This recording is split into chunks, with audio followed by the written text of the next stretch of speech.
نحمدہ ونصلی ونسلم علی رسولہ الکریم اما بعد فاعوذ باللہ من الشیطان الرجیم بسم اللہ الرحمن الرحیم۔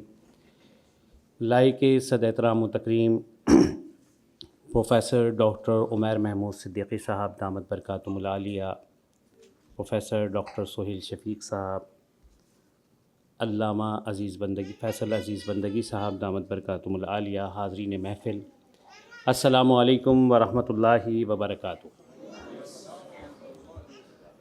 ان تمام تقاریر کے بعد مجھ طالب علم کو کھڑا کر دیا گیا اور مجھے وہ شعر یاد آ گیا، دیکھیے ناپختہ ذہنوں کی جسارت، دیکھیے ناپختہ ذہنوں کی جسارت، دیکھیے میر و غالب کی سخن گوئی سخندانی کے بعد سن کے نثری نظم کچھ ایسا لگا باد غزل، جیسے کھچڑی پیش کر دے کوئی بریانی کے بعد۔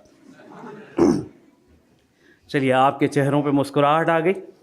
عزیزان من، آج ہم ایک نہایت اہم اور بامقصد موضوع پر گفتگو کے لیے جمع ہوئے ہیں۔ تصوف کے بارے میں کوئی مجھ سے کہے کہ اسے 1 منٹ میں بیان کر دو تو میں کہوں گا کہ اللہ تعالیٰ کی معرفت، رسول اللہ صلی اللہ تعالیٰ علیہ وسلم کی محبت و اتباع اور خلق خدا کی خدمت، یہ ہے تصوف۔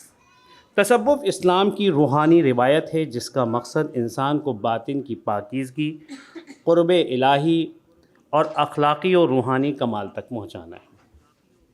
آج تصوف کی پہلے سے زیادہ ضرورت ہے۔ بدقسمتی سے ہمارے ہاں جس طرح عطائی حکیم موجود ہیں، اسی طرح سے عطائی پیر بھی موجود ہیں، اور ایک تصوف کا الگ رنگ ڈھنگ موجود ہے۔ اور ذہنوں میں یہ بات موجود ہے کہ کوئی ولی اللہ ہو تو اس کا گیٹ اپ الگ ہوگا، تو ذہن میں رکھ لیجئے کہ ولی اللہ بننے کے لیے، اللہ کا ولی بننے کے لیے نہ کوئی خاص لباس چاہیے، نہ کوئی جبہ قبہ چاہیے، نہ آنکھوں کا سرخ رنگ چاہیے کہ اس سے جلال ظاہر ہو، نہ کوئی اور وضاقتہ چاہیے، نہ عملیات چاہیے، اور نہ کوئی گدی نشینی چاہیے، نہ کسی خاندان کی ضرورت ہے، نہ کسی خانوادے کی ضرورت ہے۔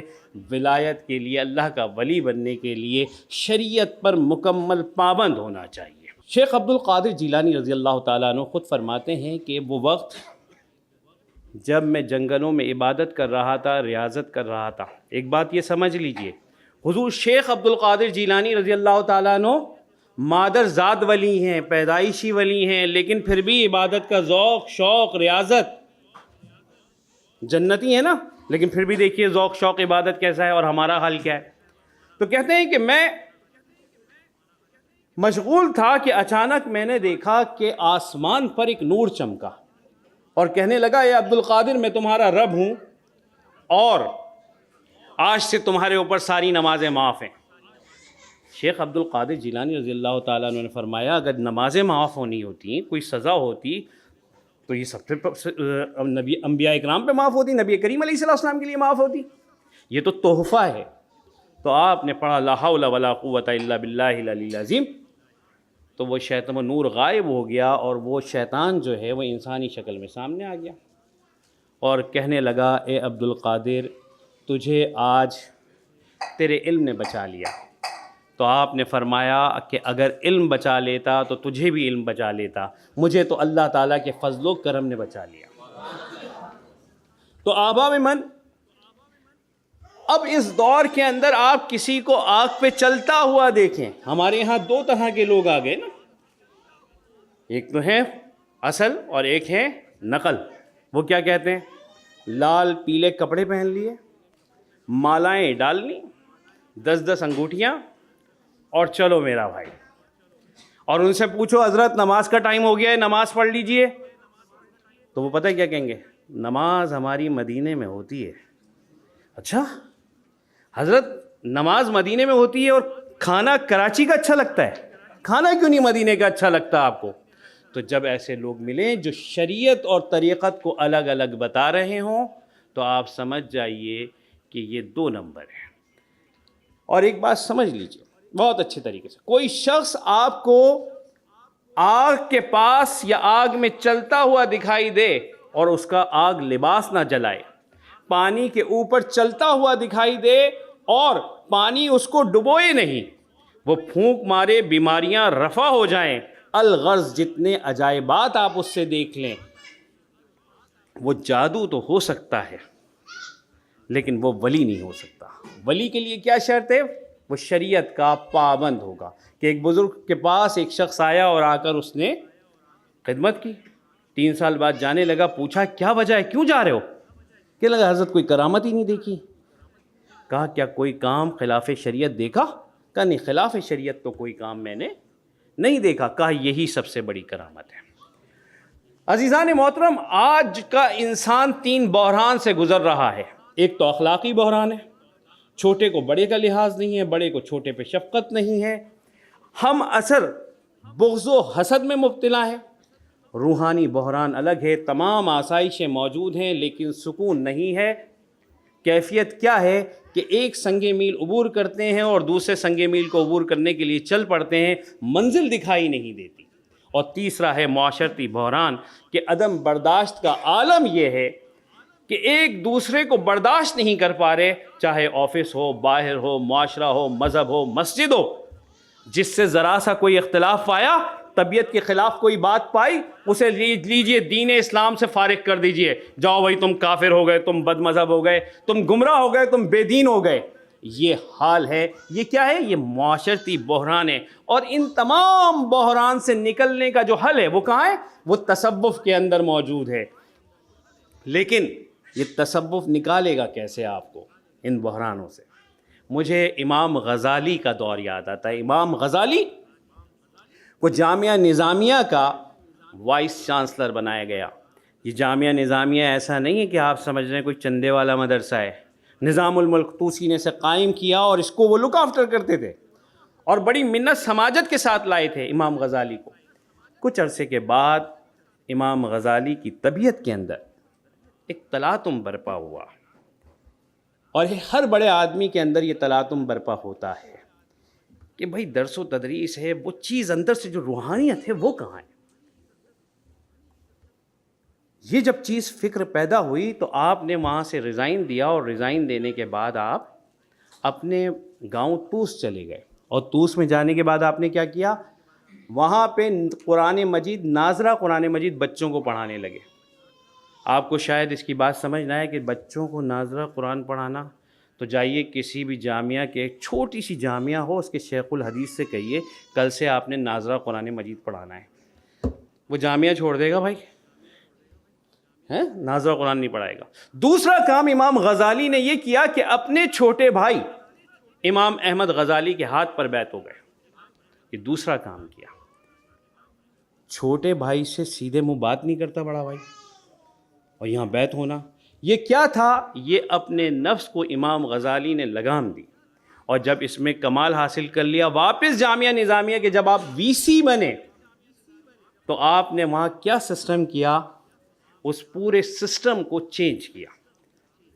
میں بتانا یہ چاہ رہا ہوں کہ تربیت اور تزکیہ ہوگا آپ کے تعلیمی اداروں سے۔ اس میں ایک کمال نقطہ یہ تھا کہ امام غزالی نے فرمایا اسپیشلائزیشن کے لیے صرف وہ طالب علم آگے جائے گا جس نے صرف تفہیم کتب حاصل کر لی ہوں، وہ نہیں جائے گا۔ 100 میں سے 100 نمبر آ گئے، وہ نہیں جائے گا۔ کون جائے گا؟ جس نے دین حاصل کیا اور اس پہ عمل کیا، وہ جائے گا اسپیشلائزیشن کے لیے۔ اب اس سے کیا ہوا؟ ایک عالم با عمل معاشرے میں آنے لگا، ایک اسکالر با عمل معاشرے کے اندر آنے لگا۔ امام غزالی یہودیوں کی طرح ایسے عالم معاشرے کو نہیں دینا چاہتے تھے۔ وَيَشْتُرُونَ بِهِ ثَمَنًا قَلِيلًا، جس کے لیے قرآن نے کہا ہو کہ وہ اللہ کی آیتوں کو بیچ دیا کرتے تھے کوڑیوں کے مول، ہیلے بہانے کیا کرتے تھے اور حق کو چھپا لیا کرتے تھے۔ بلکہ امام غزالی کے نزدیک تو وہی تھا کہ قرآن نے جو بیان کیا انما یخشی اللہ من عبادہ العلماء، کہ اللہ سے تو علماء ہی سب سے زیادہ ڈرنے والے ہیں۔ تو آج ہمیں ایک مرتبہ پھر اپنے نظام تعلیم اور نصاب تعلیم کا جائزہ لینے کی ضرورت ہے کہ بھائی 40 بچے، میں ایک بات کہہ رہا ہوں معذرت کے ساتھ، میری برداشت کر لیجئے گا یہ بات، 40 بچے مدرسے میں موجود ہیں، ان میں صرف 7 بچے پڑھنے والے ہیں، 33 بچے پڑھنے والے نہیں ہیں، صرف اس خواہش سے آ گئے ہیں کہ صدقہ جاریہ ہو جائیں گے، والدین کی بخشش ہو جائے گی۔ اب ان کو 8 سال کے بعد سند دے دیا آپ نے. اب صورتحال یہ ہے کہ یہ جو 7 ہیرے آپ نے تراشے تھے اور وہ 33 پتھر جو تراشے تھے، ان پتھروں کی مٹی سے یہ 7 ہیرے کی جو چمک تھی وہ ماند پڑ گئی، اور یہ 33 پتھر کے تراشے ہوئے یہ کہتے ہیں کہ جناب اب تراشا ہے تو پوچھتے کیوں نہیں ہو، ہمیں پوچھو پھر، تو مسائل بڑھیں گے. لہٰذا ضرورت اس بات کی ہے کہ تعلیمی اداروں کے اندر تزکیہ بھی ہو، تربیت بھی ہو، اور انہی بچوں کو تراشا جائے جو پڑھنا چاہتے ہیں. ہر بچے کو نہیں، زبردستی نہ کی جائے. آگے آخری بات کی طرف جا رہا ہوں کیونکہ وقت بہت کم، باتیں مجھے بھی بہت کرنی تھی. نوجوان بیٹھے ہوئے ہیں اور کچھ بچے بھی بیٹھے ہوئے ہیں، تو بچوں کو بھی ایک کہانی سنا دوں اور نوجوانوں کے لیے بھی کچھ بات ہو جائے. ہمارے نوجوان کے ذہن میں کیا بات آتی ہے کہ یہ سادھو جو ہے ہندوؤں میں تارک الدنیا کہلاتا ہے، راہب عیسائیوں میں کہلاتا ہے، بھکشو بدھ مت میں کہلاتا ہے، اور صوفی مسلمانوں میں کہلاتا ہے. تو یہ سب ایک ہیں. تو یہ سب ایک نہیں ہے. تو بنیادی فرق کیا ہے؟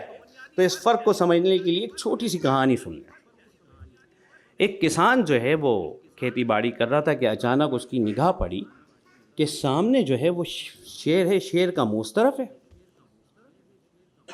اس نے کہا کہ اگر میں پلٹا تو شیر مجھے کھا جائے گا. تو اس نے کیا کیا، شیر کی دم پکڑ لی. اچھا، شیر بھی یہ سوچ رہا تھا کہ یہ پلٹے تو میں اسے کھاؤں. شیطان بھی شیر بھی اس افتاد سے پریشان ہو گیا، یہ کیا ناگہانی آ گئی. اب 2 چٹانوں کے بیچ میں اس کا منہ تھا، وہ نہ آگے ہو سکتا نہ پیچھے. ادھر سے یہ زور لگائے، ادھر سے وہ زور لگائے. اتنے میں ایک بھکشو جو ہے وہ قریب آیا. کسان کی جان میں جان آئی. کسان نے کہا، اے بھکشو، اللہ کا واسطہ یہ کھدال اٹھاؤ میری اور اس سے شیر کو مار ڈالو، ورنہ یہ تمہیں اور مجھے کھا جائے گا. اس بھکشو نے کہا، کسان بھائی، مجھے جو تعلیم ملی ہے وہ یہ ملی ہے کسی جاندار کو میں قتل نہ کروں، کسی جاندار کا میں خون نہیں بہاؤں، تو میں جو ہے معذرت چاہتا ہوں. کسان نے پھر گڑ گڑاتے ہوئے کہا کہ کیا تم ایک انسان کو شیر کے درندے کے منہ میں دے دو گے؟ اس نے کہا، بھائی میں نے جو کتابیں پڑھی ہیں اور جو تعلیم پائی ہے اور جو مجھے میرے گرو نے سکھایا ہے وہ تو بھائی یہی سکھایا ہے. آخر میں کسان نے اس سے گڑ گڑاتے ہوئے کہا کہ بھائی ٹھیک ہے، تم نے جو کتابیں پڑھی ہوں گی، جو گرو نے تمہیں سکھایا ہوگا وہ یہی سکھایا ہوگا، مان لی تمہاری بات، لیکن ایک کام کر لو. کیا؟ کہا اس شیر کی تم دم پکڑ لو بس.